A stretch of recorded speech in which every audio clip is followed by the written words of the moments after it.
Nós vamos iniciar aqui o estudo sobre o pecado. Mas nós vamos fazer uma abordagem diferente a respeito do pecado. Nós vamos fazer uma análise a respeito do pecado, contudo,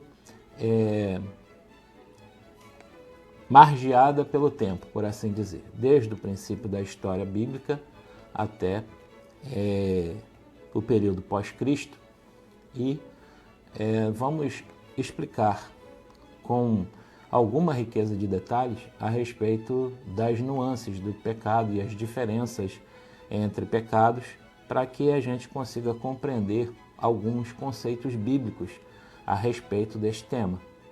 Nós temos visto que, ao longo do tempo, as pessoas têm alguma dificuldade de compreender as diferenças entre pecado e pecado, né? Porque a palavra de Deus, e aí não é culpa dela, ela apresenta a mesma palavra, a palavra pecado, em várias circunstâncias diferentes.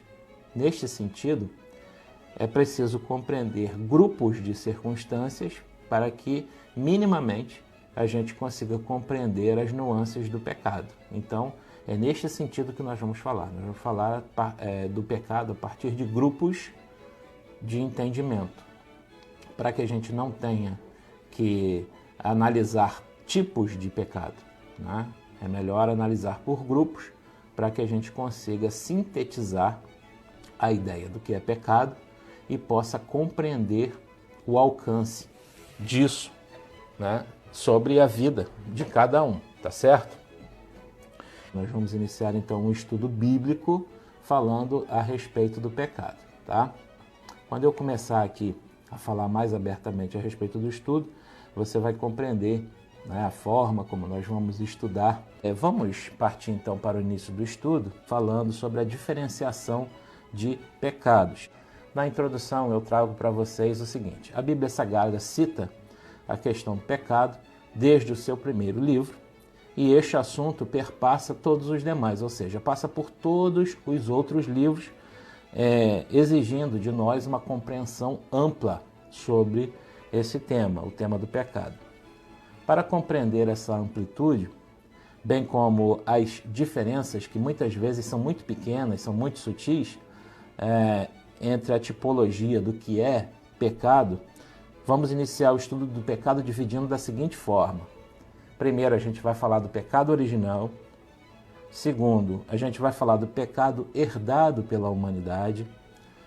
Terceiro, a gente vai falar do pecado cometido antes da relação com Cristo, tá? Depois a gente vai falar do pecado cometido depois da relação com Cristo e as suas nuances.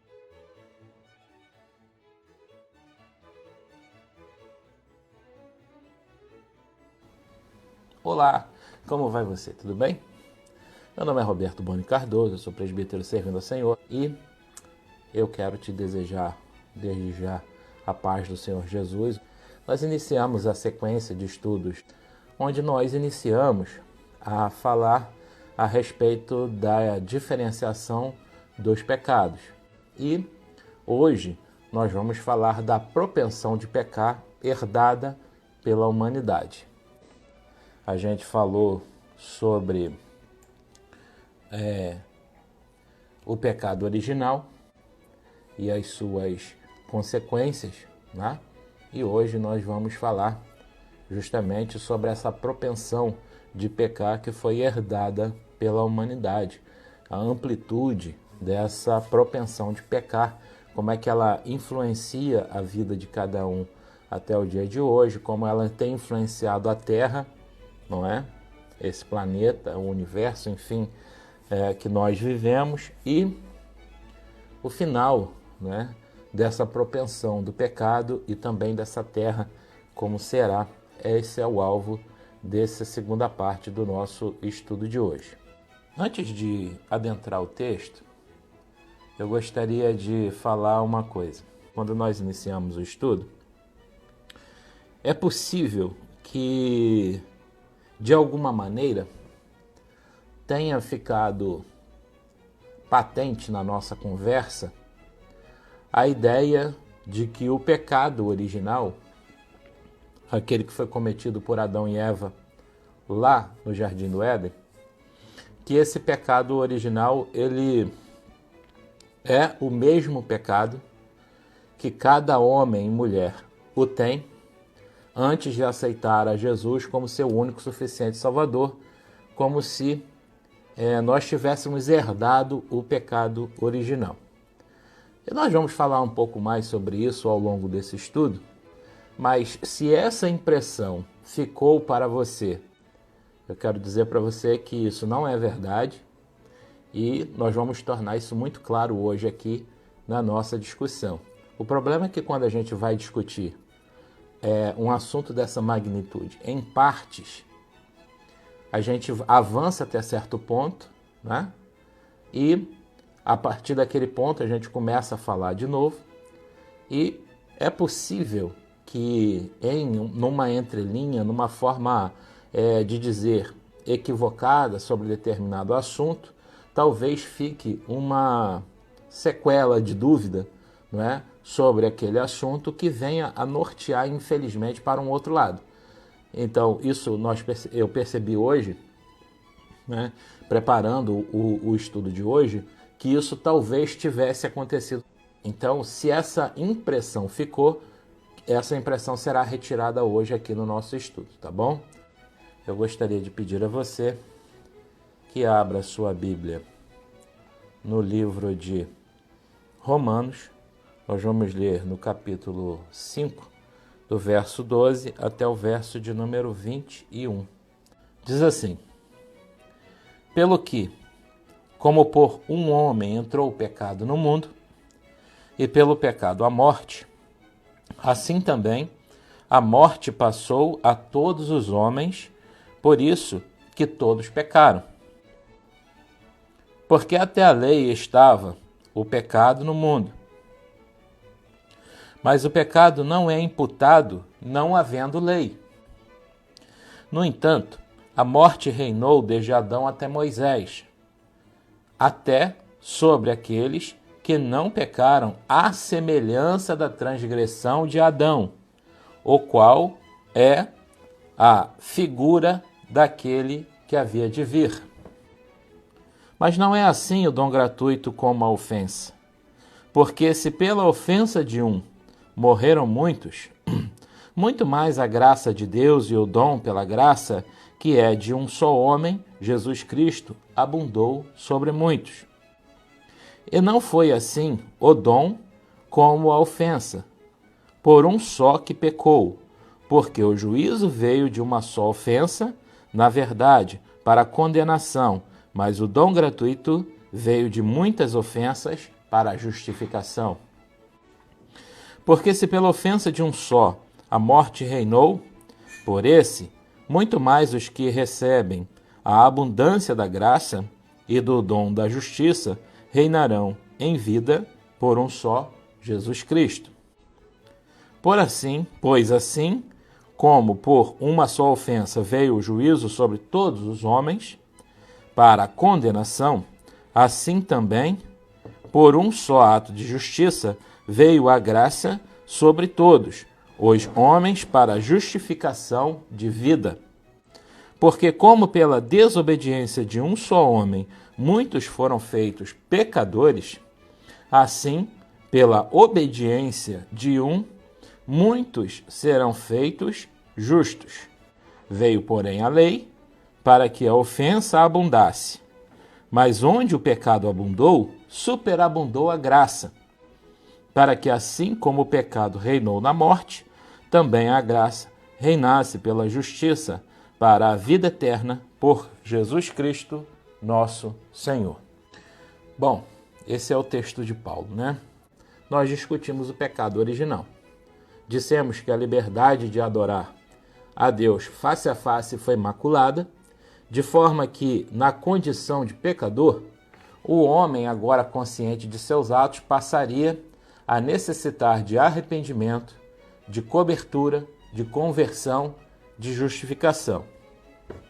Dissemos que a promessa de um Salvador foi feita em Gênesis capítulo 3, verso número 15, e que só a partir deste, ou seja, de Jesus, a questão do pecado original, ela foi sanada efetivamente. Contudo, há o critério de aceitar a Jesus para, pela graça, sermos justificados. Dissemos que a morte é consequência do pecado e que este, ou seja, o pecado, ele faz separação entre Deus e o homem. E também hoje, a partir de agora, nós vamos analisar a abrangência do pecado original, não é? Numa herança maldita que foi aspergida a tudo que foi criado, né? A humanidade e o universo físico. Nós vamos falar a respeito dessa herança, mas não no sentido de que o pecado original foi herdado por todos. Nós vamos entender isso com clareza no estudo de hoje, tá bom? O pecado de Adão e Eva, o chamado pecado original, ele deixou marcas profundas e desdobramentos difíceis de se tratar, né? Aquela dita mera atitude de desobedecer a Deus, que de mera ou simples não tem nada, trouxe uma ampla rede de consequências terríveis que descortinaram reações tão terríveis quanto, a fim de que no fim de todas as coisas, o pecado seja de fato extirpado do universo físico, né? A título de conhecimento, falaremos agora, aqui novamente sobre o tratamento dado por Deus aos rebeldes no mundo espiritual. Sabendo, é claro, que esta rebelião não foi causada pelo pecado original e nem pelo pecado de cada um, que é o que a gente vai tratar mais especificamente hoje, mas precisa ser lembrada a fim de que a gente conclua o objetivo do estudo de hoje, né? Apresentar a propensão de pecar herdada pela humanidade e a definitiva extinção do pecado. Mas nós devemos lembrar que os anjos caídos, como foi dito no primeiro dia desse estudo, a medida de purificação do céu, ela foi adotada de acordo com a justiça de Deus, o que nos lembra Hebreus, capítulo 2, verso de número 2, e Judas, capítulo 1, verso de número 6. Nesta situação, os que seguiram a serpente, como diz lá no livro de Apocalipse, a antiga serpente, o diabo e Satanás, foram expulsos, e condenados à eterna separação, sem qualquer tipo de reparação. Então, a condenação de Satanás e seus anjos, ela foi definitiva, a retirada deles da presença do exército do céu, ela foi definitiva, e neste sentido, aquilo que deveria ser purificado no céu foi feito naquele momento. Conforme 2 Pedro, capítulo 2, verso número 4, está escrito assim: ora, se Deus não poupou anjos quando pecaram, antes precipitando-os no inferno, os entregou a abismos de trevas, reservando-os para juízo. E é uma coisa tão horrenda essa, dos anjos que foram lançados neste local, que conforme Pedro ele descreve, que naquele episódio em que Jesus ele permite que demônios assumam, que adentrem aos porcos, e os porcos se lançam no mar, e ali havia muitos, uma manada enorme de porcos ali, uma vara, na verdade, coletivo de porcos é vara. Uma vara de porcos gigantesca, que estava ali, e foi toda ela tomada por aqueles espíritos. A gente deve lembrar que aqueles espíritos, eles pediram para Jesus para não retornar para aquele local, É algo terrível o que foi reservado para esses anjos que não guardaram seu principado, conforme a gente viu em Judas, capítulo 1, verso número 6, e agora nessa revelação de 2 Pedro, capítulo 2, verso de número 4. Então, como eu já disse e reitero, a medida de purificação no céu, ela foi concluída, não existe no céu de Deus, né? Não existe nada mais a ser feito no sentido de purificação, não é? Ali já está tudo lindo, perfeito, maravilhoso. O que precisa ser purificado, e a gente vai ver daqui para frente, é justamente o homem, né? A humanidade e a Terra como planeta, tá certo? E o universo físico. Esses a gente vai falar daqui para frente, tá bom? Existe alguma possibilidade dos anjos caírem? Não existe a possibilidade. A palavra de Deus ela já nos deixa claro que o inferno ele foi feito para o diabo, né? Para o anticristo, para a imagem da besta, né? Para o falso profeta, para os anjos caídos, tá? E, infelizmente, de quebra, né? Vão algumas pessoas, porque nem todos serão chamados, mas nem todos escolhidos, né? Diante da situação de que algumas pessoas, infelizmente, resistem ao Evangelho, né? Enfim, eu entraria, se começar a discutir esse assunto da graça, na graça e nas questões da graça, mas, de fato, o inferno ele não foi criado para a alma dos homens, porque Deus ele quer, e está registrado claramente na palavra de Deus, que todos alcancem a salvação, tá? O inferno, então, ele foi criado especificamente para este grupo que não tem a possibilidade de alcançar a salvação, que é o demônio, né? Os seus anjos. E, no caso, né, como a gente fala do livro de Apocalipse, né? Do falso profeta, da besta e do próprio anticristo, tá bom? É isso. Bom, vamos falar sobre a contaminação da terra.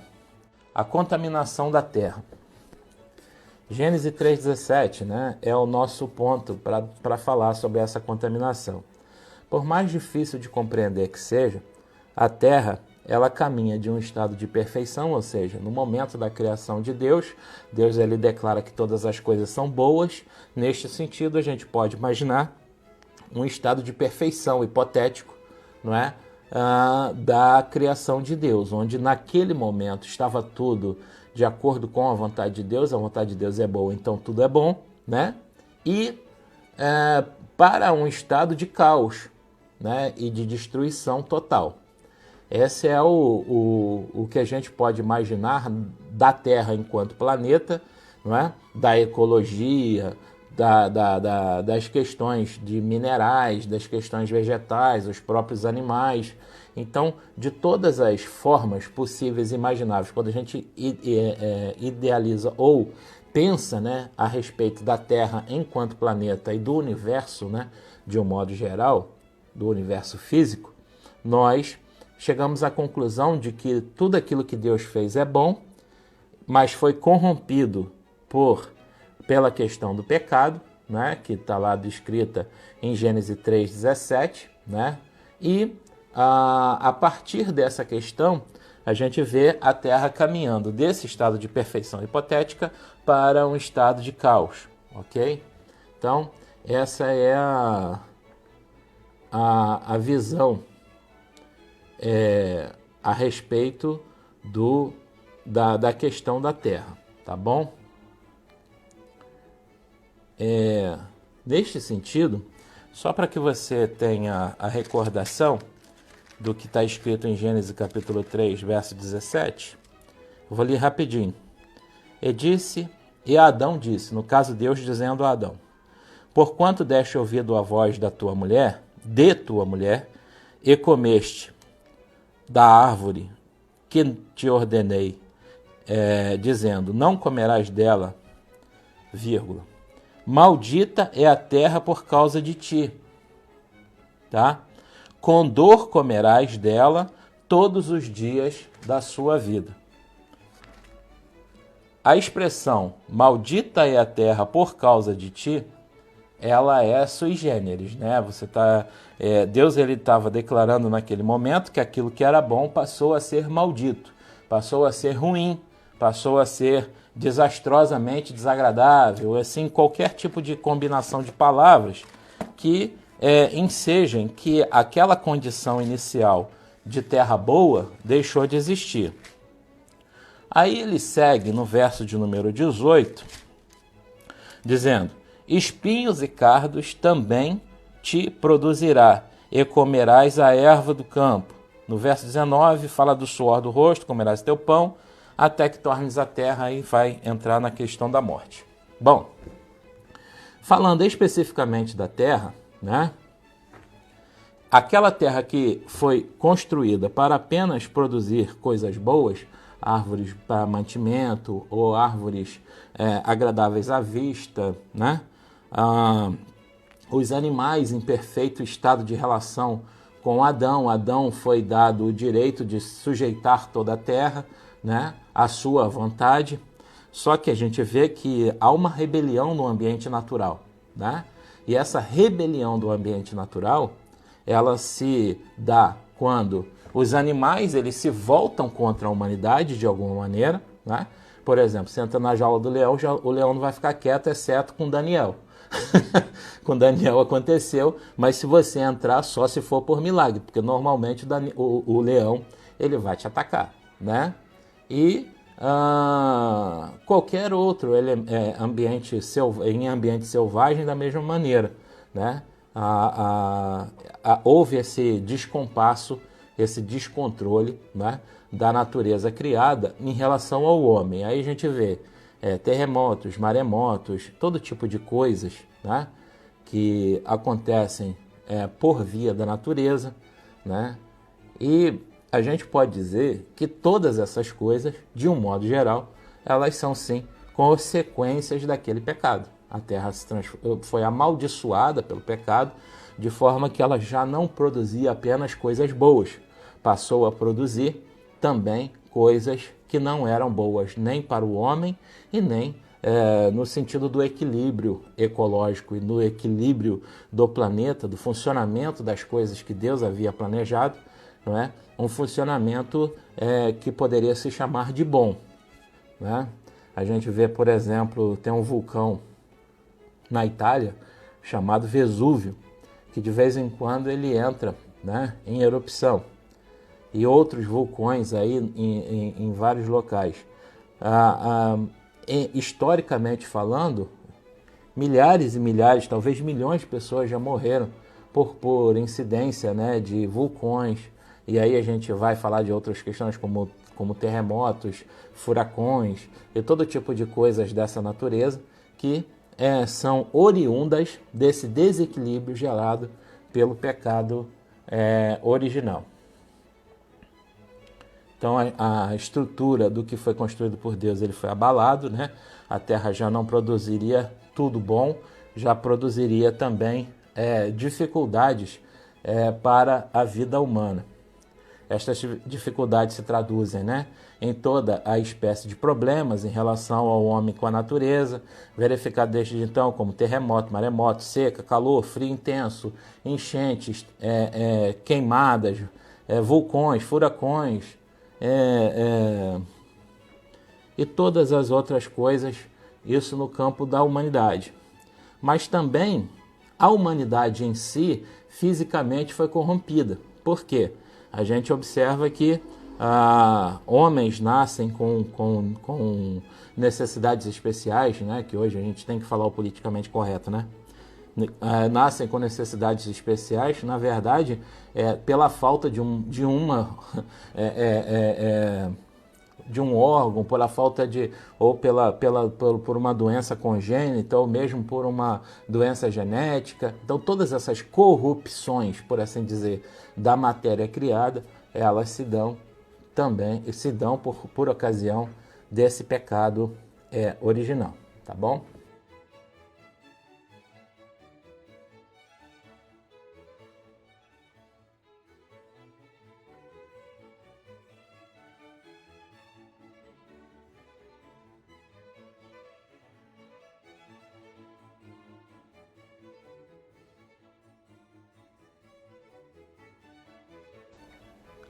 A humanidade caída. Romanos, capítulo 5, de 12 a 21, que é o texto base nosso, do estudo de hoje, né?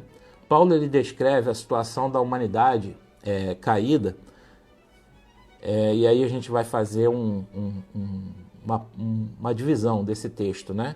Em partes, fazendo um comentário sobre eles, tá bom? Na primeira parte que eu selecionei diz assim: portanto, assim como por um só homem entrou o pecado no mundo, né? Que é o princípio do verso 12 do capítulo 5. Isso quer dizer necessariamente que a partir de Adão, todo o mundo, e aí entendemos todo o mundo como toda a raça humana, ok? E a criação de Deus foram apresentadas a um fato novo. Qual era o fato novo que não existia na criação? O pecado.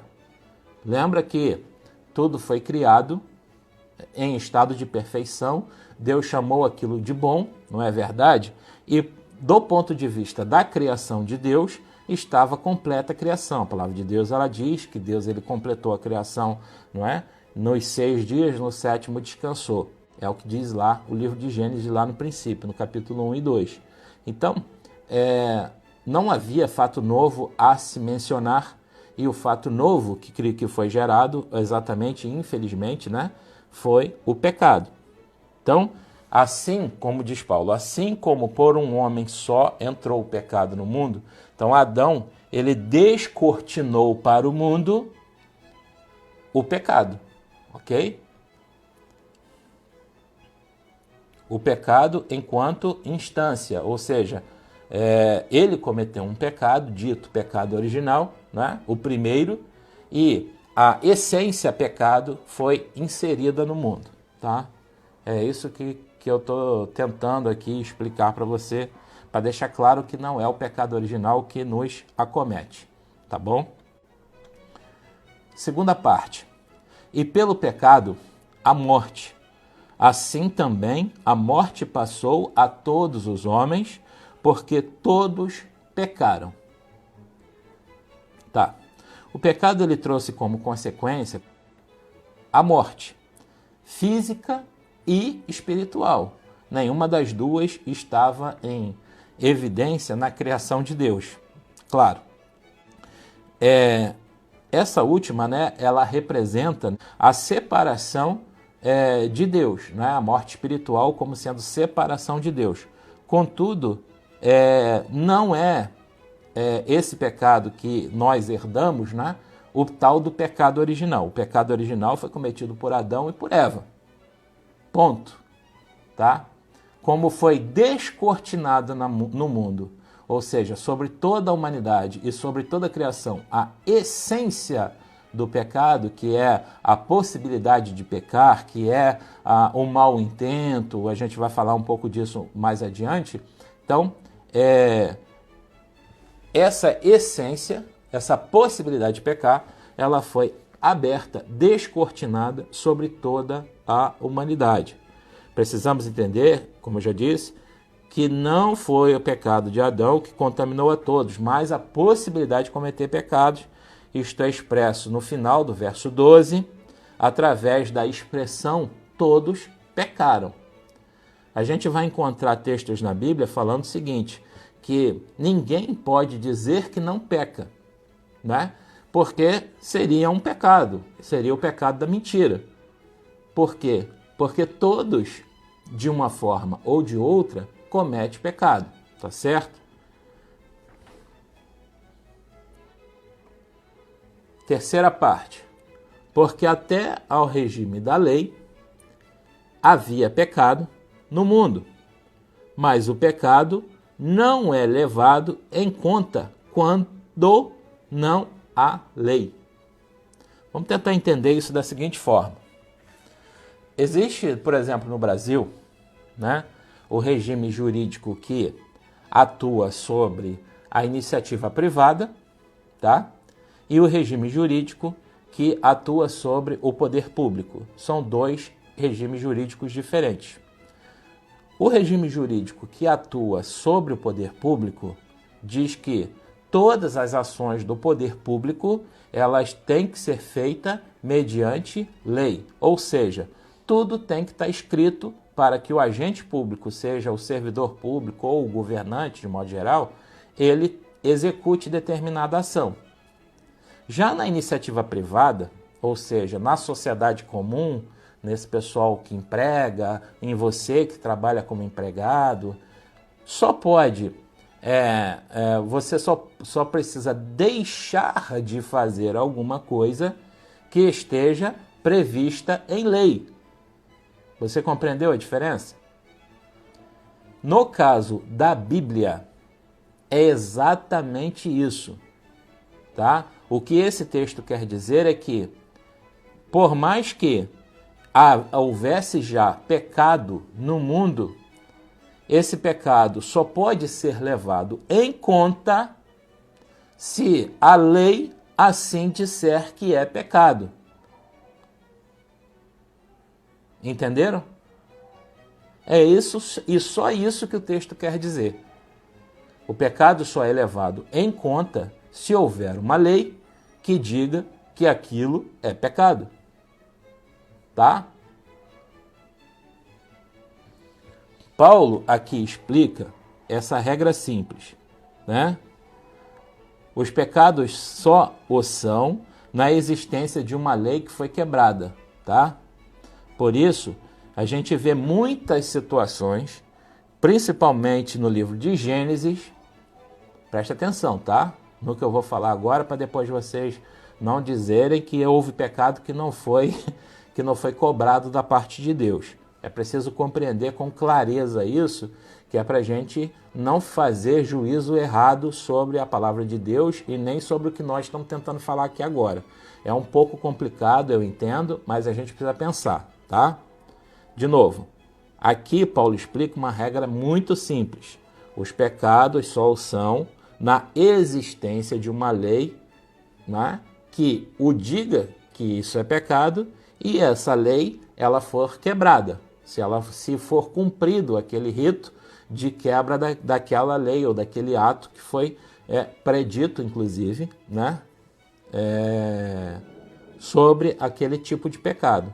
Por isso, tá, a gente vê muitas situações acontecendo no Antigo Testamento, no livro de Gênesis, antes de Deus entregar a lei para Moisés, tá certo? Antes de Deus entregar a lei para Moisés, e esses eventos que acontecem, eles aparentemente não tiveram um tipo de cobrança. Aparentemente. Por quê? Porque mesmo no texto que a gente viu aqui, né? Aliás, no próximo a gente vai entender isso. No próximo partícula do texto. A morte, ela não foi suspensa depois do pecado de Adão. Não, ela continuou. Então, a punição básica para pecados, ela seguiu. Tá certo? Compreenderam bem? A gente precisa entender a questão de Judas da seguinte forma, e aí serve para todos. O pecado, ele gera morte. O arrependimento, ele produz vida. Tá? Já a consternação pura e simples pelo pecado, aquele sentimento de culpa existente, ele gera remorso. E o remorso não é conversão. O remorso não é arrependimento. Tá? Então, por linhas gerais, olhando o comportamento dele, pelo fruto conhecereis, né? É isso que diz a palavra de Deus. Pelo comportamento de Judas, nós chegamos ao entendimento de que Judas, ele não se arrependeu. Ele teve um remorso por aquilo que ele fez. O remorso, como eu já disse, ele não produz nem o arrependimento e nem a conversão. E foi justamente o que aconteceu com ele. Ele retira a própria vida. Aí vão entrar as discussões, porque também teve o pessoal limite, né, que estava lá no seio de Abraão, aguardando lá, né, no seio de Abraão para lá ser retirado, levado para o céu, essa coisa toda. E o destino dos mortos a gente fala num outro dia. tá? É muito importante também falar sobre o destino dos mortos. Mas, no caso específico dele, Judas Iscariotes, tá? Aconteceu essa situação. Não houve arrependimento. Vamos comparar, fazer um paralelo para você entender com mais clareza. Pedro. Jesus ele disse que Pedro negaria ele. E ele negou. O que aconteceu com Pedro? Ele se arrepende do seu erro, se converte, tá? Eu chego a dizer para você que Pedro, antes daquilo, não era convertido. Ele era convencido, né, de que Jesus era o Filho de Deus. Mas ele não era convertido ao ponto de entregar a vida dele, tá, por aquele que o salvou. Eis a questão. E depois sim, a gente vê que Pedro, ele apresenta a conversão, por quê? Porque ele passa a negar a si mesmo, se coloca em risco em nome do Evangelho, enfrenta a prisão, enfrenta todo tipo de ameaça, né? E aí a gente vê que Pedro, ele sim se converte, é convertido pelo Evangelho de Deus e passa a viver segundo as pisaduras de Jesus. Judas não. Quarta parte. Entretanto, reinou a morte desde Adão até Moisés, mesmo sobre aqueles que não pecaram, à semelhança da transgressão de Adão, o qual prefigura aquele, melhor dizendo, que havia de vir. Aqui Paulo ele relata que a morte não foi suspensa, como a gente acabou de falar anteriormente, né? E ela, por assim dizer, é a separação, a pena básica pelo pecado inicial, né? Mesmo sem lei, e a gente pode crer que isso se deve, né, obviamente, à propensão para o pecado e para o mal que todos têm, dada a sua natureza, a natureza corrompida da humanidade, e pelo fato de que todos podem transgredir aquela chamada lei da consciência escrita nos corações. Que lei da consciência a gente poderia exemplificar isso? Poderia. Só em Êxodo, capítulo 20, e portanto só para Moisés, Deus ele declarou que não se deveria matar. Assassinato, tá? Mas um assassinato aconteceu na família de Adão, onde Caim mata Abel. E aí Deus ele vem dizer que o sangue de Abel clama por justiça. Que justiça se não tinha lei? Justamente essa justiça, a lei da consciência escrita nos corações. Por mais, tá? Simplificando, por mais que não existisse uma lei escrita diretamente que as pessoas não poderiam matar as outras, ou seja, cometer assassinato, não confundir assassinato com o ato do policial, por exemplo, numa investigação ou numa perseguição, ou seja, no contraponto com um bandido, ele está ali armado, o bandido também está armado, um atira no outro, o policial consegue alvejar o bandido morre. O policial está no estrito cumprimento do seu dever e ele não tem culpa nenhuma se uma pessoa, no caso o dito bandido, ele resolveu se rebelar contra a sociedade e agir contra ela, tá? Então, não existe essa questão de o policial comete pecado quando mata um bandido. E nem o cidadão comum em legítima defesa, tá? Biblicamente falando, o cidadão comum ele está garantido. Se alguém vier se interpor contra você e você, na legítima defesa, você agir e, infelizmente, aquela pessoa que insurgiu contra você vier a falecer, você, perante Deus, tá? Perante Deus, você está garantido do ponto da questão de não ter cometido um pecado. Você vai responder na sociedade, são as leis dos homens, a gente tem que responder, né?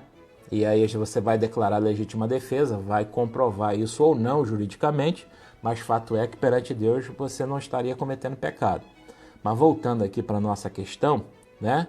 A morte, enquanto punição pelo pecado, ela persistiu. Nós vemos, né, que esse apenamento básico, que é o apenamento da morte, ele é decorrente da transgressão da lei, escrita nos corações. Caim jamais deveria ter se levantado contra o seu irmão e, obviamente, né, ele recebeu uma punição que até então não era descrita como sendo a perda da própria vida, como a lei de Talião implica, não é? É olho por olho, dente por dente, mas, ou no caso do rito, na própria lei mosaica, né, que exigia sangue por sangue, mas ele foi sim condenado porque transgrediu essa lei escrita nos corações, tá bom? Está escrito lá em Romanos, capítulo 2, versos 14 e 15, essa tal dessa lei escrita nos corações, tá?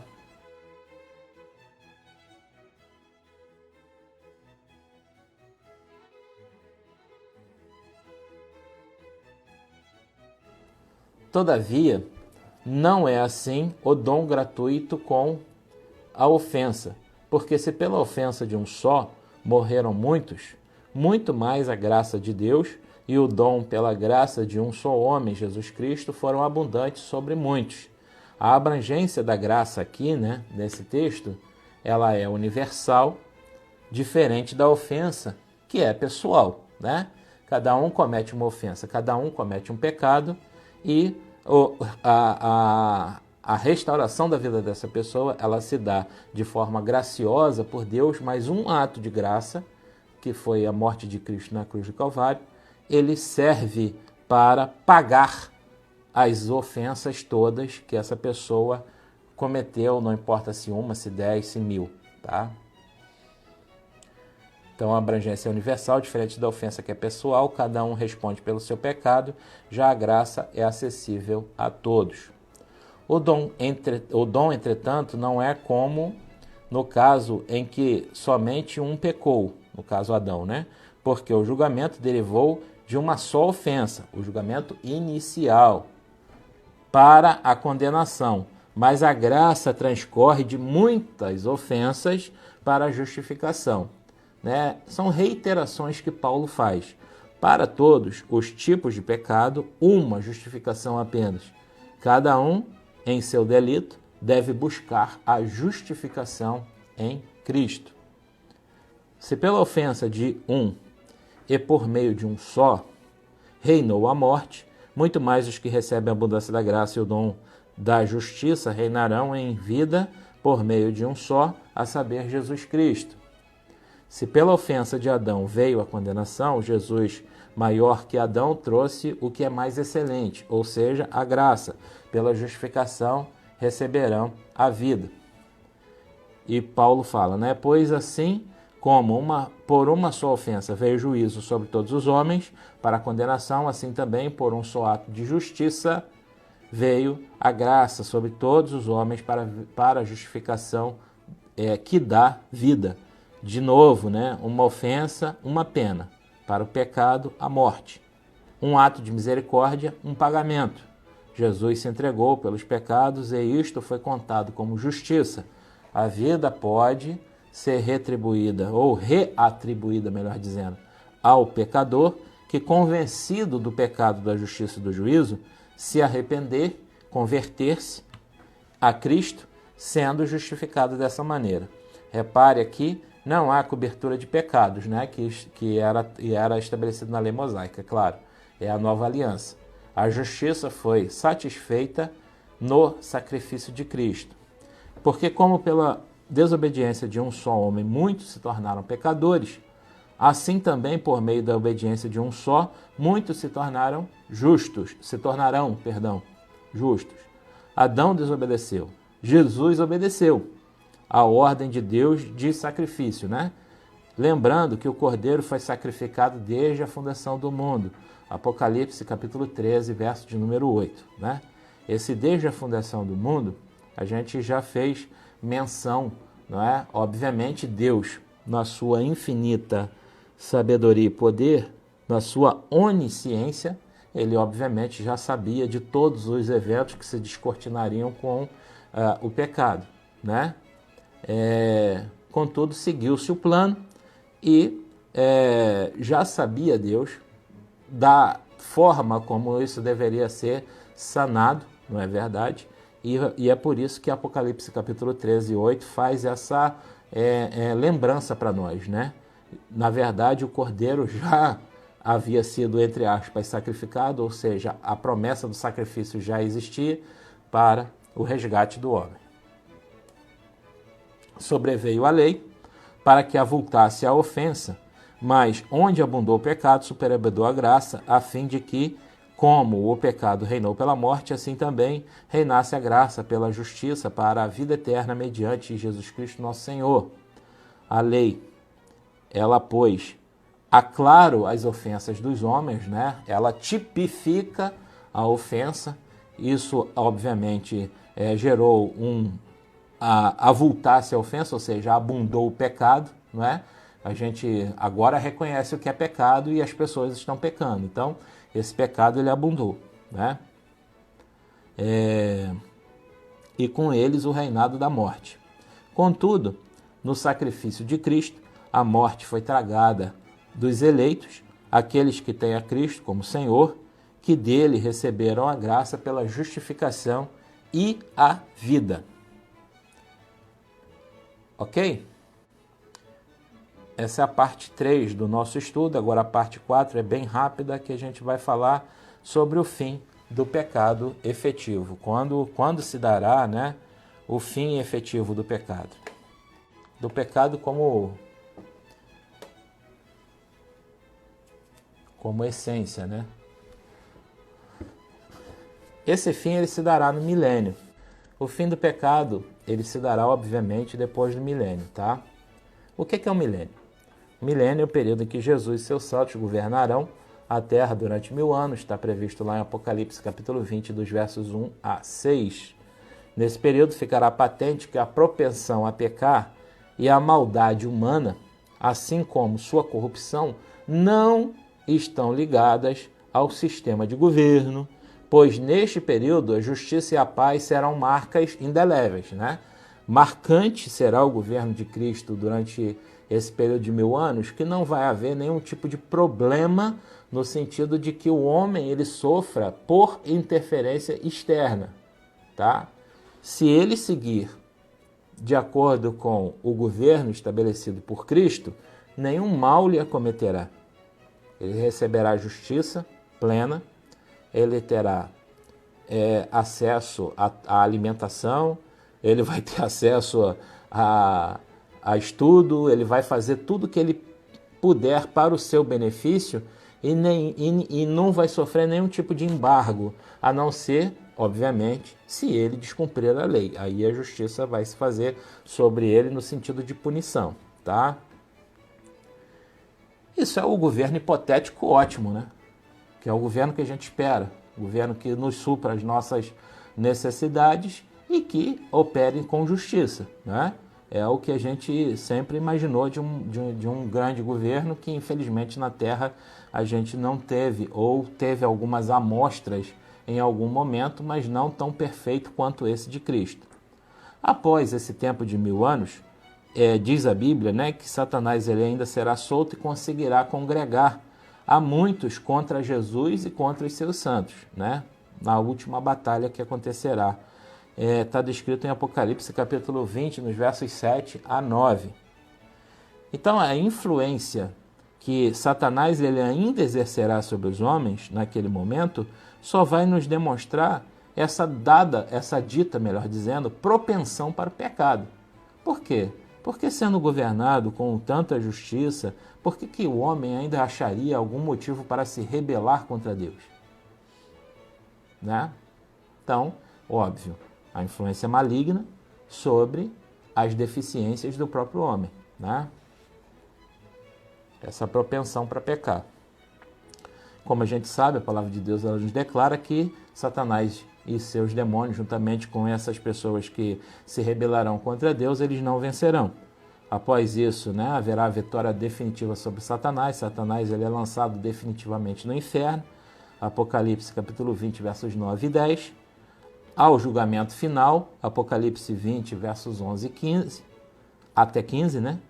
E os novos céus e novas terras são feitos. Apocalipse capítulos 21 e 22, né? Agora, essa nova terra e esse novo céu estão livres definitivamente do pecado, ok? E aí acaba a saga do pecado, não é? Na humanidade e em toda a criação de Deus. Então a gente conclui aqui essa segunda parte sobre o estudo do pecado. Quando Paulo diz, aos que predestinou, a esses também chamou. Chamou. E aos que chamou, a esses também justificou. Uhum. Indica que o chamado é um ato de Deus? O chamado é um ato de Deus. Olha só, vou tentar sintetizar essa situação aqui. A salvação é um ato de Deus, tá? Ao homem cabe o quê? Muita coisa, pouca coisa, nada? Veja, eu sou assembleiano. Como assembleiano que sou, eu acredito na resistência. É possível resistir à salvação, tá? Porque eu acredito no livre-arbítrio. Tem gente que não acredita, que acha que a pessoa ela é predestinada para a salvação, né? Eu não acredito na predestinação neste nível. O que eu acredito de predestinação? É predestinação pela presciência. A presciência de Deus, ela sabe, né? Deus, desde a fundação do mundo, ele já sabia o que aconteceria no final de todas as coisas. Então, por exemplo, no livro da vida, tá? No livro da vida, estará escrito o nome de todos os salvos, tá certo? Esse livro da vida, ele pode ter sido escrito no ano 0. Não importa, porque Deus já sabia o que ia acontecer comigo e com você. Então, ele já sabia de antemão se eu resistiria à salvação ou se não resistiria à salvação, e você, se você resistiria ou não à salvação. Então, para mim isso é muito claro, mas para algumas pessoas não é dessa maneira, e nós respeitamos. Eu não tenho problema nenhum de conversar com todos os meus irmãos em Cristo que acreditam diferente de mim. Romanos, capítulo 8, que é o que você está citando aí, 8:30. né? Você começou a ler a partir do 30, segundo o que a minha esposa falou. Você precisa ler um pouquinho antes, tá bom? 28 começa a falar sobre isso. E sabemos que todas as coisas contribuem juntamente para o bem daqueles que amam a Deus. O ato de amar a Deus é meu, não é de Deus. Tá correto? Seguindo. Daqueles que são chamados por seu decreto. Qual é o decreto? O decreto da salvação. Deus, ele estabeleceu uma forma de chegar lá. Tá certo? Existe o decreto de Deus. Como é que faz? Salvação através de Cristo Jesus. Eu sou o caminho, a verdade e a vida, ninguém vê ao Pai por mim, senão por mim. Eu vou morrer pelo seu pecado e é assim que você vai conseguir a salvação. Decreto de Deus, desde a fundação do mundo. Lembra? O Cordeiro de Deus, que foi morto desde a fundação do mundo. Ótimo. Vamos seguir. Diz o texto, 29. Porque os que dantes conheceu, tá? Presciência. Deus antes conheceu. Também os predestinou. Claro. Porque se imagina eu, Roberto Boni Cardoso aqui, conheço a Sueli, minha esposa. Se eu já sabia que ela seria minha esposa, por que eu não casaria com ela? Dá para entender? Eu sou casado com ela, nós escolhemos nos casar um com o outro, mas a gente não tinha presciência de que a gente ia casar ou não. Mas se eu tivesse, ou se ela tivesse essa presciência, tá? E ela viesse a casar comigo, por que ela não casaria? Porque ela diria, por exemplo, não no altar, se ela já tinha a presciência de que casaria comigo. É exatamente isso. O que o texto está dizendo. Porque os que dantes conheceu, ou seja, Deus conheceu antes, também os predestinou para serem conforme a imagem do seu Filho, né? A fim de que ele seja o primogênito entre muitos irmãos. Nós somos príncipes e princesas de Deus. Nós somos co-herdeiros de Cristo. Nós somos a imagem e semelhança do Filho. Por quê? Porque no ato de o aceitar como único suficiente Salvador, nós recebemos a herança de filho, tá certo? da parte de Deus. Essa herança, ela é trazida a nós recebemos a porção de filho por adoção e, por conseguinte, né, o ato de reinar em vida, como diz lá, né, participantes do reino de Deus. Nós somos, já adentramos o reino de Deus, já estamos manuseando o reino de Deus aqui na terra, alguns um pouco mais, outros um pouco menos, porque não conseguem entender muito bem essa história de como fazer parte do reino de Deus ainda estando aqui na terra, mas a bem da verdade é isso, nós somos príncipes e princesas de Deus, não é? Co-herdeiros de Cristo, irmãos legítimos de Cristo, ainda que por adoção, tá certo? E filhos de Deus, legítimos, ainda que por adoção, tá bom? E aí segue o texto, e aos que predestinou, esse também chamou, e aos que chamou, esse também justificou, e aos que justificou, esse também glorificou, dos filhos da desobediência, ou dos filhos da ira, né? Como alguns textos da Bíblia ele menciona. Quem é o filho da ira, senão aquele que se irou? E o que se irou é o que não tinha irado antes. Tá? É bom a gente lembrar isso. Tá certo? A gente vai entender essa história de filho da ira quando a gente vê o pecado de Moisés. Naquele momento, Moisés foi entendido no inferno como filho da ira. Tanto é que Satanás ele vem disputar o corpo de Moisés. Tá? Só que perante o céu, perante o reino de Deus, ele não era filho da ira, ele cometeu um pecado. E ele não pôde ser entendido, tá, como filho da ira. Então a gente precisa entender essas nuances, lendo os textos do que fala, para poder chegar a uma conclusão mais complexa sobre esse tema. Por isso que eu não adentro isso em muitos dos meus estudos. Vai ter que ter um estudo especificamente por isso, com bastante tempo, para falar detalhadamente cada ponto da salvação, porque essa história de predestinação, de livre-arbítrio, de graça, como a graça simples, né? Como foi tratado aqui anteriormente numa pergunta, ou dessa graça para a salvação e essa coisa toda, isso é muito complexo, muito profundo e demanda tempo para explicar com detalhes, tá bom? A gente está falando aqui com um extrato de pessoas não uniforme, ou seja, tem gente aqui que é novo convertido, católicos, por exemplo, tá? Que ainda não são pessoas que são evangélicas, né? E aqui a gente não faz acepção de pessoas, todo mundo pode participar, não tem problema nenhum, tá certo? Mas a gente está falando para um extrato de pessoas que não é homogêneo, ou seja, o nível de conhecimento de todos não está igual, tá? Então, por isso que eu falo muitas vezes de forma bem basilar. Eu falo bem basicão, que é para todo mundo, não que eu tenha o grande conhecimento, não é isso não estou me pondo nesse nível não. O que eu estou dizendo é que, por conta dessa questão de nível entre as pessoas ser diferente, a gente tem que falar muito do básico para que todos consigam entender. Tá bom? Não. A pena de morte não fere a lei de Deus. Eu atribuo isso à seguinte questão. Deus ele não é contrário à adoção de leis nos países. Muito pelo contrário. Quando a gente vai ver no Evangelho, principalmente, é óbvio, né? Tá falando da questão dos tributos, mas Jesus, ele olhando para aquela moeda, ele diz assim, o que você está vendo aí nessa moeda? A efígie do César, né? Do César Augusto, no caso, governador de Roma naquele período. Então, a César o que é de César e a Deus o que é de Deus.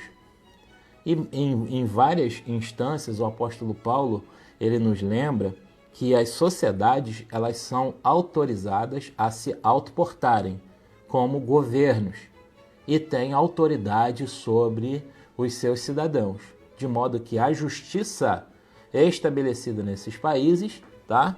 Elas devem ser respeitadas.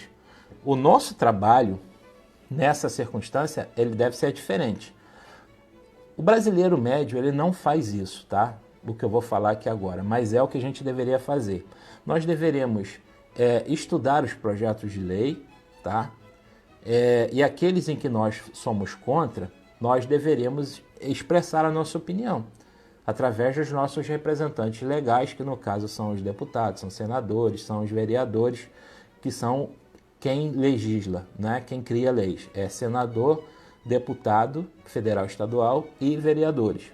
Então a gente deveria ter o contato dessas pessoas e deveria pressioná-los a fazer com que essas leis que a gente entende, que a sociedade ela entende que não é uma lei correta, que ela não deveria existir, né? Então a gente deveria tratar dessa maneira. Infelizmente, a gente é meio tapado nessa questão política e aí a gente, por causa da corrupção, por causa dos erros que são cometidos no meio político, a gente acha que tudo na política é horrível, que a gente não deveria se manifestar, mas é um dado importante, né? Quando a gente não se envolve, a gente é envolvido, tá certo? A gente é controlado pelos outros. E isso não funciona muito bem. Por isso que a gente tem sofrido também, nós principalmente no meio evangélico, a gente tem sofrido um pouco no nosso país por conta dessa separação que a gente faz. Mas eu lembro aqui, a gente não fala de política diretamente, tá? Eu só estou tratando disso por causa da pergunta que me foi feita, tá bom? Por isso que eu estou aqui fazendo esse comentário. Da pena de morte, né? Da pena de morte, explicando. Jonas, assim como algumas cartas de Paulo, assim como algumas expressões que são trazidas, elas, quando não analisadas num contexto geral, às vezes elas dão margem para um entendimento transverso, né? Mas assim como todas as questões da Bíblia, elas podem gerar entendimento transverso. Por exemplo, o ímpio, de um modo geral, né? Aquele que não serve a Cristo, olha lá para os textos do Antigo Testamento, quando fala de coisas assim aberrantes, né, que parecem ser tão ou drásticas ou erradas no sentido da moralidade, mas que aconteciam e que a gente é às vezes cobrado. Poxa, por que fulano agia dessa forma na Bíblia então? Por que Deus ordenou que se fizesse tal coisa? Né? E aí a gente vai falar, não, mas como é que pode? Deus ele ordenou, por exemplo, o morticínio de toda uma nação, não sei o que, coisa e tal. A gente precisa entender o contexto, né? Para poder entender o que Deus estava propondo ali naquele momento e poder ter não só justificativo, porque Deus não precisa ser justificado por ninguém, ele é autônomo no seu poder e pode decidir o que ele quiser fazer sem nenhum tipo de problema. Mas, né, é mediado sempre pelas suas próprias leis, né? Deus é justo, ele é sempre mediado pelas suas próprias leis e pela sua vontade, e a gente só tem que aprender realmente o contexto geral e o entendimento para poder chegar às conclusões corretas, tá bom? Concluímos por hoje. Você que está conosco até agora, muito obrigado, tá? Se você desejar, acesse os outros estudos que já estão no YouTube, né? Como eu já disse, basta pesquisar lá na barra de pesquisa do YouTube que você vai encontrar o canal. Encontrando o canal, você vai ter acesso lá a todos os estudos lá, tá bom? Tá? Que Deus os abençoe e volte mais vezes. Deus em Cristo abençoe a todos. Aquele que dá semente ao que semeia e pão para comer, também multiplique a vossa sementeira e aumente os frutos da vossa justiça. É o que eu desejo para você, desejando também que Deus te abençoe rica e abundantemente.